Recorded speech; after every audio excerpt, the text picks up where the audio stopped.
Good afternoon. I'm Shenggen Fan, Director General of International Food Policy Research Institute. We have a very large audience today.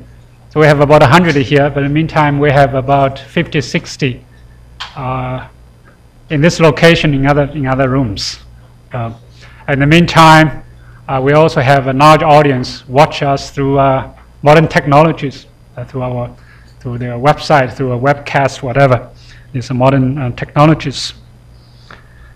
Well, the Malthus was controversial and relevant in the 19th century, and as he is today. So he has become widely known to many people, not only just economists, about his theory that poverty, famine, and disease are an inevitable consequence of demographic and economic growth.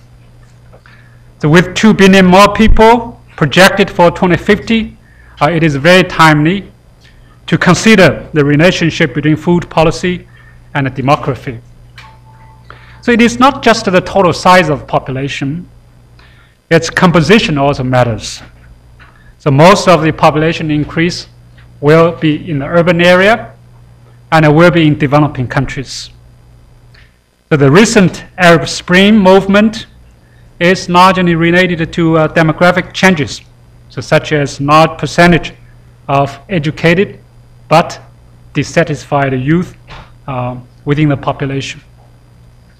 So the inflation, particularly food inflation, has also been one of the fundamental causes of the recent riots.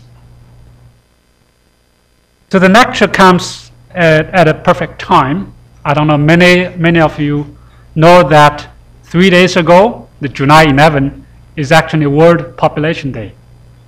So that day started in 1987. So the continued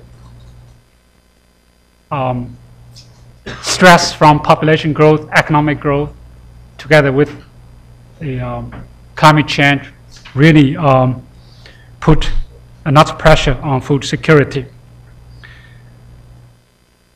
The annual Malthus lecture series aims at answering the question whether our planet can sustainably feed an even growing population.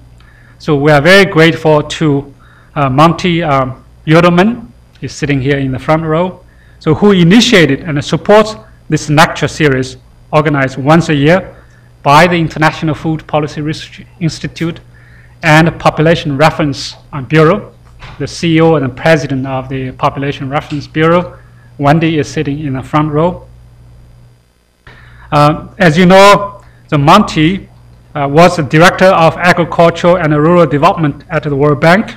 He served as consultant to numerous institutions such as Inter-American Development Bank, USAID, the Rockefeller and the Ford Foundation, and several foreign investments when he was the director of the agriculture rural development of the World Bank. So he is very instrumental in mobilizing support to CGIAR.